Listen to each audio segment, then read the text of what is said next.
They have a game record in Micah Parsons. And then number 3, last week, one of the things that showed up was they dominated the line of scrimmage against Detroit. Last week against Detroit, 22 runs. They were in Detroit's backfield, meaning they hit the runner at or behind the line of scrimmage at 12 of them. So this is a defensive front that isn't just chase down the quarterback, Micah Parsons, which we know that they can do.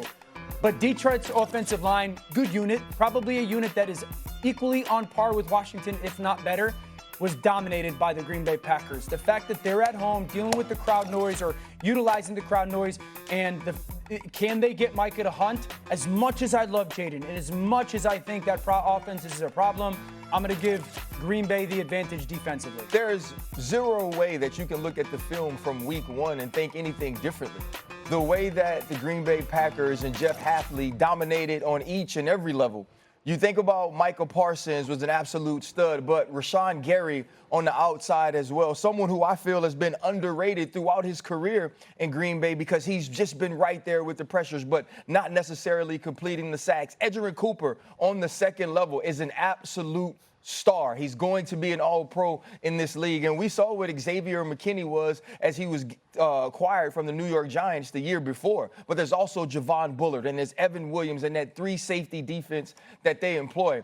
And let's go back to who the Washington Commanders were week 1. This was a sloppy football team on offense. Jaden was slightly off. There were drops. They have a problem at the right tackle position with Josh Connerly Jr., the rookie. Now, he's going to be an extremely good player, but when you look at all the adjustments that had to be made by Cliff Kingsbury, whether it was a chip by Deebo Samuel, whether it was a seal or down block by John Bates, I believe they're going to have a big-time problem tonight with this Green Bay Packers defense. Stephen A.? Well, it's a couple of things I want to bring up before I even get into the football part. First of all, the haircut is smooth, RC. It's an inspiration. I'm going to get one this afternoon. Secondly, the suit game, I'm very, very pleased. It's smooth. I got to give you credit. Dio, I got another pair of shades for you because it upgraded your wardrobe look very, very significantly. I'm here for you, my brother. I'm here for you. Thank you. Even though I get where y'all are coming from and y'all are on the same page, let me in my non-football self respectfully disagree with y'all. I'm going to go with the Commanders' offense as the answer to this question. What we saw in week 1 was 14 explosive plays that they had executed against a Giants defense you guys convinced me would be relevant this year. There were some questions and trepidation about their offense, but defensively, we looked at the New York Giants on the defensive side, and we said, hey, they should be pretty impressive. And Washington did a lot of good things against them, so I got to give credit where credit is due in that regard. I also have to harken back to the last 6 regular season games that Jaden Daniels has played. In those regular season games, he's 6-0, 15 touchdowns, 4 turnovers, 104-plus passer rating. So I'm looking at his effectiveness, and I'm looking at the fact that he knows you got a cat like Rashawn Gary and, of course, Micah Parsons coming at you. If anybody knows what Micah Parsons is going to bring to the table, it's Dan Quinn. You might run the football at him. You might do what you can. I was watching you this morning on Get Up, Dan, talking about stressing Micah Parsons a little bit, knowing that he's not in complete football shape as of yet, making sure you run him, exhaust him, et cetera, et cetera.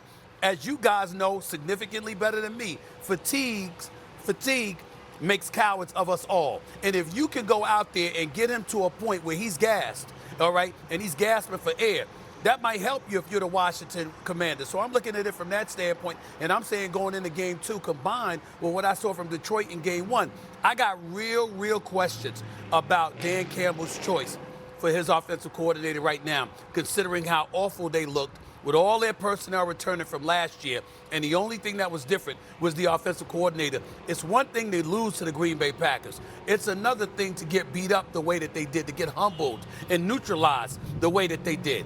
I didn't like that look at all. I think there's something wrong with Detroit. I think the Commanders are going to be a better version of what Detroit was supposed to be in game 1. But see, though, like, that's the thing. That's what's happened to the Green Bay Packers that's unfair. It ain't just Micah Parsons. I mean, this defense Hunts, I told Dan this little nugget recently. We talked about it on Monday night. Coach Dick LeBeau just turned 88. He's a big-time influence in my life. He said, defenses that are great, the big men run and the little men hit. That's all we saw Sunday from the Green Bay Packers. Yeah. The Green Bay Packers were hunting the Detroit Lions. And I get it. I believe in Jaden Daniels, too. I think he's a top-tier star. I think he makes up for things and mistakes and places and deficiencies that teams have because he's that sort of a racer. But this defense is different. Yeah. It is about Lucas Van Ness finally starting to make plays because now you can move him inside because you have Micah Parsons. It's about playing on the other side of the line of scrimmage, swarming to the football, game tackling, Quay Walker being better, Edgerrin Cooper being better. I love the fact that now Jeff Hafley can say, you know what, I can show you I'm bringing 6 and bring 4 and get pressure. And I get it. You want to stress Micah Parsons, but let's not forget, he only played 29 plays. Yeah. This wasn't the Micah Parsons show for the Green Bay Packers. Well, wait a minute, though. So, see, this is where the problem is, and this is where y'all going to run into a problem for me. Once again, I'm going to remind you, I'm brilliant because I know I'm not. I steal from brilliant minds. RC and Dan Orlovsky, who I watch religiously, I didn't hear y'all raving about Green Bay's defense coming into the season. Y'all didn't say they were trash or anything like that, but I didn't hear y'all raving about them. Y'all told me, yo, Jordan Love, keep your eyes on that brother, okay? And then that's what y'all have been saying all off season long. In one game, just one game against the Detroit Lions team with both offensive coordinators gone, with Dan Campbell relying on a new offensive coordinator that he probably shouldn't have given the job to if they continue to look the way that they look because Eggstrand is now in New Jersey, with Aaron Glenn with the New York Jets. Y'all weren't mentioning Green Bay on this level. It is possible that Detroit just ain't what we do. The facts changed, and then your opinion might. They added Micah Parsons. Yeah, they added a dude who gets like 15 sacks a season. So we will be thinking about their defense in a different light. This was a good defense last year. They added a game record. One game, but they skunked Detroit, who won 15 last year. Right. That's right, but it could be because Detroit ain't what they supposed to be. Rather than Green Bay being all y'all are saying but they can't. But there's just as much after one game. Detroit's not maybe who they were. They might be as well. We can only go off with a one game. Yeah. This was a good defense. Everyone talked all summer that Green Bay had a good defense. They added a game record. Dan, tell me this, because I know how closely you pay attention to Philly solely because of your wife's allegiance to that city and that team. Is the winner of this game the biggest threat to Philly in the NFC? No. Okay. First of all, both these teams are going to be threats. Let's get that out. Both these teams are going to be threats. Washington has Jaden Daniels. Yes. Point, period. And okay. One, I believe that once the Packers acquired Micah, they became the biggest threat. They got top 5 offense, but the end.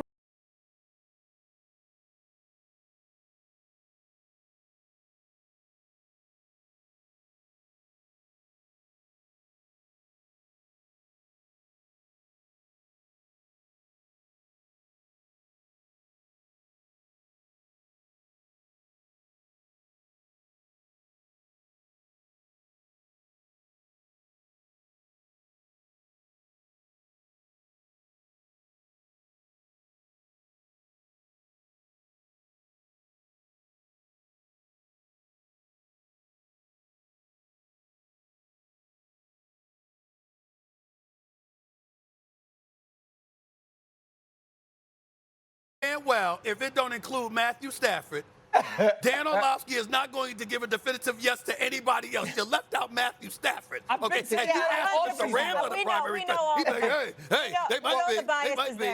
Come on now.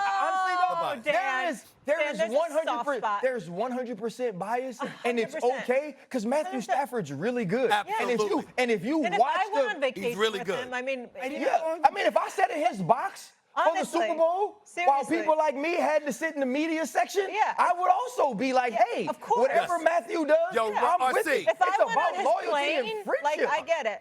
Stephen A., why do you sound like you're in a traffic jam right now, by the way? Hold on. Well, yeah, I know. It's 7 in the morning out here in Vegas. They got me outside. But the weather feels good. I'm not freezing, so I'm good. I understand it's a distraction, but I'm in Vegas, baby. It's going to be all right. Let me tell you something, Molly and RC. Let me tell you something about D.O. right now. Here's all you need to know about Matthew Stafford. I'm willing to bet on national television that is the lone person on the planet that Dan Orlovsky would treat to dinner. Oh, God, no. I'm He not would paying for Nobody else definitely- would pay for it. No. But by Matthew Stafford, he'd pay. That dude's He'd making pay. $400 million. He'd pay with that. No. Matthew Paying Stafford. for a single Hey, also, thing. too, the bottom Absolutely. line is, and this is my opinion, no matter who wins tonight, the Green Bay Packers are the biggest threat in the NFC. Yeah. Right now, to me, they're even above the Philadelphia Eagles with the way that team looked week one and what that roster possesses. Wow. So they're the team to beat. They're the team to beat. Week The one. Green Bay Week one. Packers are the team to beat. You have to think going in the future, they're going to add Nate Hobbs to the back end. And so now Keyshawn Nixon, Y'all don't get to Valentine, call you me add prison. another player. I just feel like especially what I saw from Jordan Love, the way they were able to create big plays, to me, Oh, that's my the Lord. difference in this offense than from what we saw last year. The aggression, So that's what but we also doing. the ability to execute. So that's what we're doing. So we gonna give Jordan Love that kind of love after one game in the regular season. We just gonna ignore the fact that You that's just said what the we gonna do Detroit now. Lions can't I'm gonna- play at all after no. 1 week. After Listen, 1 week, listen, you said the listen, Detroit listen, I Lions didn't are say done. that. Hey, listen, y'all better not ever accuse me of being prisoner of the moment again. I can't believe that I'm looking at two elite That's your NFL middle analysts name. that after week one, they like, yo, they're the biggest threat to the Eagles. They might be above the reigning defending Super Stephen Bowl A. Smith, champion. the Eagles themselves said they aren't reigning anything. The Eagles themselves said that 2024 does not matter. As somebody who has been there, I know the year before doesn't matter. It's a new team. And with a new team, with a new outlook, with a new roster, with new challenges, things are different for the Philadelphia Eagles. Are they still in there? 1 and 2, maybe 1B, absolutely. But the Green Bay Packers right now have a better overall roster, and they executed better week one without having been together. Stephen A. So for me, I'm still putting Philly. So as somebody, go ahead. I'm sorry. Go ahead, Dan. Go ahead, Dan. My bad. Go ahead. I'm still putting Philly as the team to beat in the NFC, but maybe with RC and him putting Green Bay as the best team, it's fluid for him. You know, like maybe it's just going to be fluid. Fluid. It's fluid. Fluid. Now, see, had he said that, now see, RC, had you said that, had you said it's fluid, I would have been with you 1,000%. But no, you were finite. So let me get this straight, because I want Dan or Dio to be a witness to what I just heard. Because RC's a Super Bowl champion, and RC been to a couple of Super Bowls and all this other stuff. You trying to tell me that when you won that chip, that next year, you ain't walk around like a champion? It's just because it's the past. He always It don't mean walks around nothing. like a It don't mean nothing. That's what you trying to say? That's what you trying to say? Hey, Is that what you trying to say? You just ignored it, right? It didn't matter, right? Hey, Right? That's what you hey, said. once the ball is kicked off, Stephen A., it's about who make plays on that day, brother. Ain't nobody worried about going to my closet and finding that ring. We're leaving it So there. you didn't look at Stephen. that ring. All right. We're leaving it there. We're gonna leave Because I it got at another He good one for you. lying, y'all. He lying. Now, come on. Go ahead, y'all. Go ahead, man. Go ahead. How about a Week 2 Super Bowl rematch for you? Jalen Hurts and the Eagles travel to Arrowhead to face Patrick Mahomes and the Chiefs. KC will be looking for revenge after getting blown out by Philly in the big game in New Orleans. Super Bowl champion Rob Gronkowski is gassed up for the matchup with the heavyweight reference telling Kay Adams this. The Eagles opened the floodgate of, hey, if you punch these guys in the face, if you come out swinging, they're going to fold, and they're not going to be the team you saw all last year. S.A., you buying Gronk's comments? No, I think Gronk is buying my comments. I said it first, damn it. I've been saying it for the last 2-3 months, if not longer. What has happened? I said that the Eagles they got Kansas City punch drunk. I walked into the season believing that the aura of invincibility, per se, that Patrick Mahomes and Andy Reid and the Kansas City Chiefs had attached to them had drastically diminished, because it's not about losing, because anybody could lose. It's how you went down. And I used a boxing analogy, which is appropriate because I'm here in Vegas for arguably the biggest fight of this decade between Canelo Alvarez and Terrence Crawford. What did I say? RC, DO, anybody could get clipped. Anybody could get caught. We understand that. But when you get your ass kicked, that's an